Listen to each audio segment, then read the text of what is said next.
मंडळी, अहिल्यानगर जिल्ह्यातील श्रीगोंदा शहरात लिव्ह इन रिलेशनशिपचा भयानक शेवट झाल्याची एक घटना सध्या चर्चेत आहे। एका 17 वर्षीय अल्पवयीन मुलीची तिच्याच प्रियकरानं निर्घृण पद्धतीने हत्या केल्याचं उघड झालंय। धक्कादायक म्हणजे प्रियसीची हत्या केल्यानंतर आरोपीनं 2 दिवस तिचा मृतदेह घरातच गादीत गुंडाळून ठेवला होता। त्यानंतर पुरावा नष्ट करण्यासाठी वडिलांच्या मदतीने मृतदेहाची विल्हेवाट लावण्यात आली।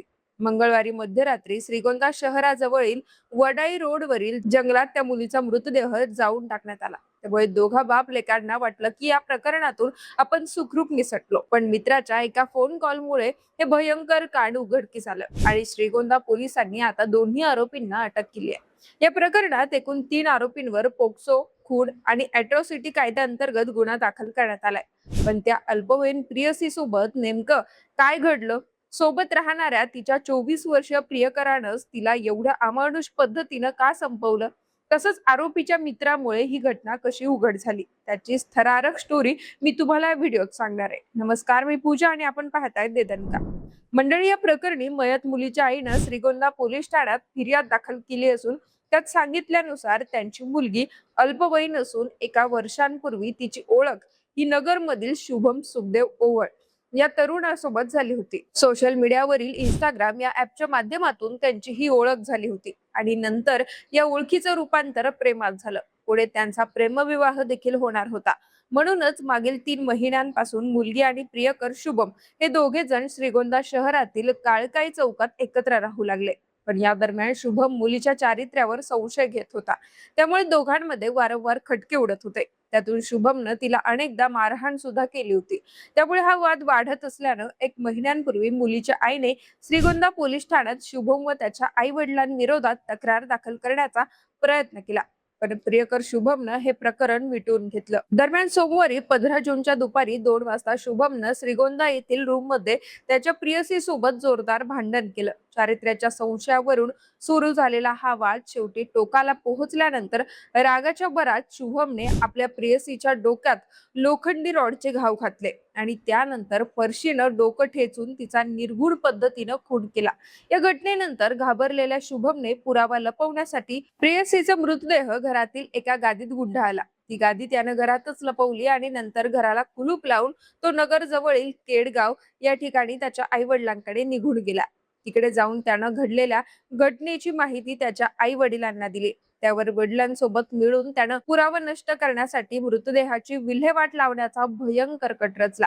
त्यानुसार मंगळवारी 16 जूनला शुभम हा त्याचे वडील सुखदेव ओवळ यांच्यासोबत श्रीगोंदा शहरात दाखल झाला। नंतर सुखदेव ओवळ यांनी खुनाचा पुरावा नष्ट करण्यासाठी श्रीगोंदा शहराजवळील वडाळा रोडवरील जंगलाची जागा निवडली। पुढे कुणाला शंका येऊ नये म्हणून मंगळवारी मध्यरात्रीनंतर काळकाई चौकातील घरात गादीत गुंडाळून ठेवलेल्या त्या मुलीचा मृतदेह घराबाहेर काढण्यात आला। तो मृतदेह गादीसहित मोटारसायकलवरून दोरीनं बांधला आणि दोघे बापलेक थेट वडाळी रोडवरील जंगलात गेले। त्या ठिकाणी लाकडे, पालापाचोळा गोळा करून त्यावर मुलीचा मृतदेह ठेवण्यात आला। नंतर त्यावर 3 लिटर पेट्रोल ओतून मृतदेह पेटून दिला। मृतदेह पूर्णपणे जळेपर्यंत दोघे बापलेक तिथेच थांबून राहिले आणि पहाटेच्या वेळी घरी परतले। दरम्यान या घटनेसंदर्भात माहिती देण्यासाठी शुभमने अहिल्यानगर येथील त्याच्या एका मित्राला कॉल केला। मी माझ्या बायकोला मारून टाकलं असं तो मित्राला म्हणाला, पण यावर त्या मित्राचा विश्वासच बसेना। म्हणून शुभमने घटनास्थळी जाऊन मित्राला व्हिडिओ कॉल केला आणि मृतदेह जाळल्याचं दाखवलं। मग काय आपणही या गुन्ह्यात अडकू शकतो या भीतीने शुभमच्या मित्राचा थरकाप उडाला। त्याने लगेचच नगरमधील कोतवाली पोलीस स्टेशन गाठून हा प्रकार पोलिसांना सांगितला। त्यावर कोतवालीचे PSI प्रवीण पाटील यांनी श्रीगोंदा पोलीस ठाण्याचे पोलीस निरीक्षक संजय ठेंगे यांना या घटनेची कल्पना दिली आणि ठेंगे यांच्या नेतृत्वात पोलिसांच्या पथकाने कारवाईला सुरुवात केली। शुभम ओवळ आणि सुखदेव ओवळ या दोघा बापलेकांना काळकाई चौकातील घराभोवती सापळा रचून पोलिसांनी ताब्यात घेतलं। प्राथमिक चौकशीतील या दोन्ही आरोपींनी खुनाची कबुली दिली असून मयत मुलीच्या आईने दिलेल्या फिर्यादीनुसार या आरोपींविरोधात पोक्सो, खून आणि अॅट्रॉसिटीनुसार गुन्हा दाखल करण्यात आलाय। शुभमची आई रेखा सुखदेव ओवळ ही देखील या प्रकरणात आरोपी आहे। दुसऱ्या बाजूला 2 आरोपींच्या अटकेनंतर त्यांना घटनास्थळी म्हणजेच वडाळी रोडवरील जंगलात नेण्यात आलं। त्या ठिकाणी अप्पर पोलीस अधीक्षक वैभव कलुवर्गे, डीवायएसपी दिलीप टिपरसे आणि पीआय संजय डेंगे यांच्या नेतृत्वात पोलिसांच्या पथकानं पाहणी केली आहे. दरम्यान मयत मुलीच्या आईने एका महिन्यांपूर्वी मुलीचा प्रियकर शुभमच्या विरोधात मारहाण केल्याप्रकरणी श्रीगोंदा पोलीस ठाण्यात तक्रार दाखल करण्याचा प्रयत्न केला होता, पण शुभमनं त्या ठिकाणी हस्तक्षेप केला. तसंच तत्कालीन पोलीस अधिकाऱ्यांनीही दुर्लक्ष केलं. त्यांनी तेव्हाच तक्रार दाखल करून घेतली असती तर कदाचित आज माझ्या मुलीचा जीव वाचला असता, अशी भावना आता मुलीच्या आईनं व्यक्त केली आहे. बाकी आरोपी शुभमनं त्याच्या मित्राला कॉल केला नसता आणि त्या मित्रानं या घटनेची माहिती पोलिसांना दिली नसती तर मुलीच्या हत्येचं गूढ अजून वाढलं असतं, असंही आता ऐकायला मिळतंय.